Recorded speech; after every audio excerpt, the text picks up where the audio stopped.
In the quiet suburb of Sycamore Township, Ohio, a tragic event unfolded that would leave the community in shock. On January 28, 2025, 64-year-old Franklin Thompson allegedly shot and killed his 24-year-old daughter, Heather Thompson, following an argument about smoking inside their home. This incident not only shattered a family but also raised questions about the factors that could lead to such a devastating outcome. Heather Thompson was a vibrant young woman known for her kindness and strong connections with family and friends. She lived with her father, Franklin Thompson, a U.S. Army veteran and longtime truck driver. Those who knew Franklin described him as a dedicated father without a history of violence.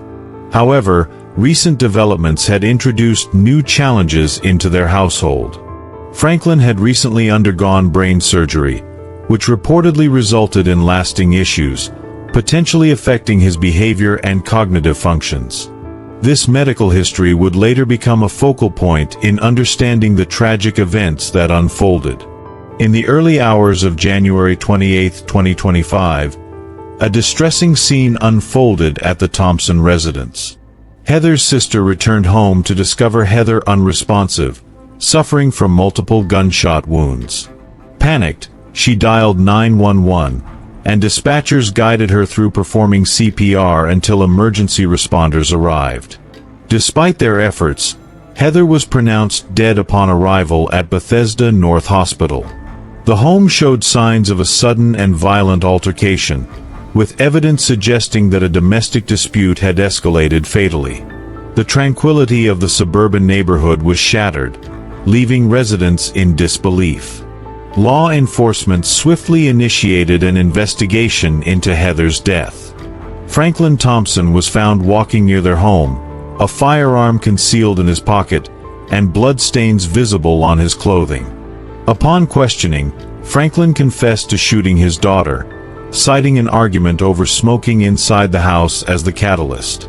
This admission provided a straightforward narrative, but investigators delved deeper to understand the underlying factors.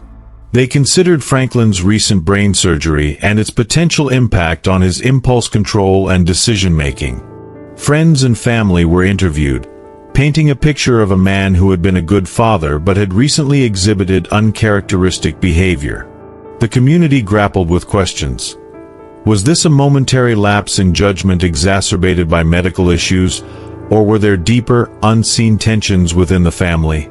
As the investigation progressed, a significant revelation emerged. Medical experts suggested that Franklin's recent brain surgery could have led to cognitive impairments affecting his behavior. This raised the possibility that the surgery had a more profound impact on Franklin's actions than initially thought. The defense considered this information crucial, potentially influencing the legal proceedings and public perception of the case.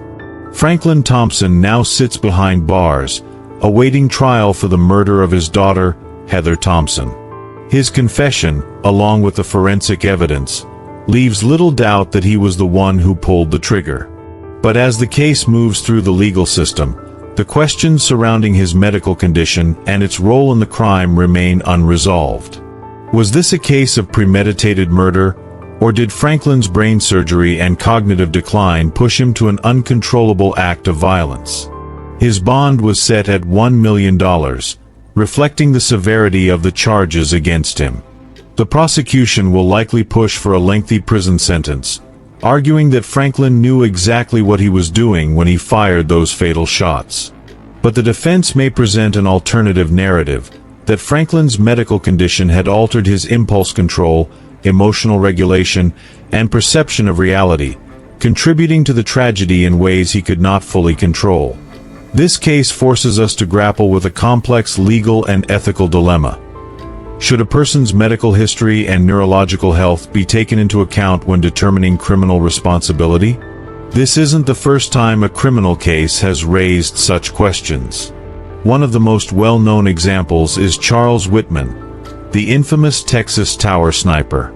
Before carrying out a deadly mass shooting in 1966, Whitman wrote letters expressing concern about his own behavior, stating that he felt he was losing control.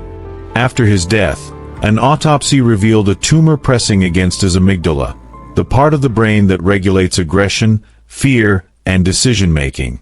Some experts believe this tumor may have influenced his actions.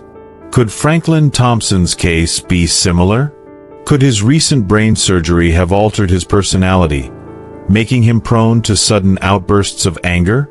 And if so, should that affect how he is sentenced? While neurological conditions can impact behavior, the law is clear: murder is still murder. The defense may argue that Franklin's condition impaired his judgment, but the prosecution will likely counter that he knew what he was doing, evidenced by the fact that he retrieved a firearm, fired multiple rounds, and then left the house afterward. These are deliberate actions, not the response of someone completely unaware of his own behavior. This raises a larger question. Where do we draw the line between medical influence and personal responsibility? If medical conditions can be used as a defense for violent crimes, how do we ensure that justice is served fairly?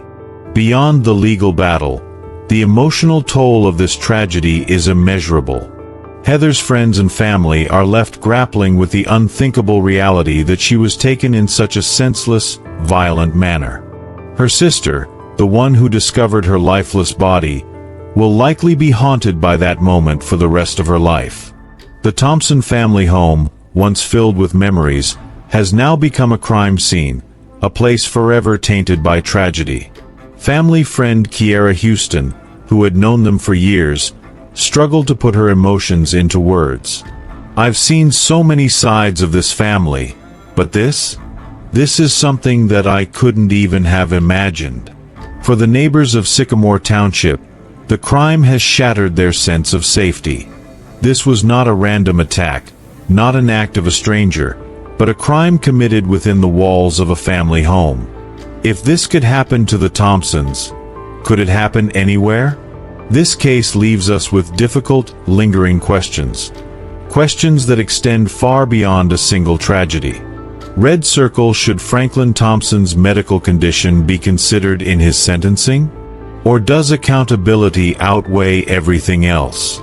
Red circle: how do we, as a society, handle the hidden dangers of untreated medical and mental health issues? Red circle: could this tragedy have been prevented if someone had stepped in sooner? Let's discuss it in the comments below. If this case made you think, hit that like button, subscribe for more gripping true crime stories, and turn on notifications, because sometimes the most chilling crimes happen in the most unexpected places.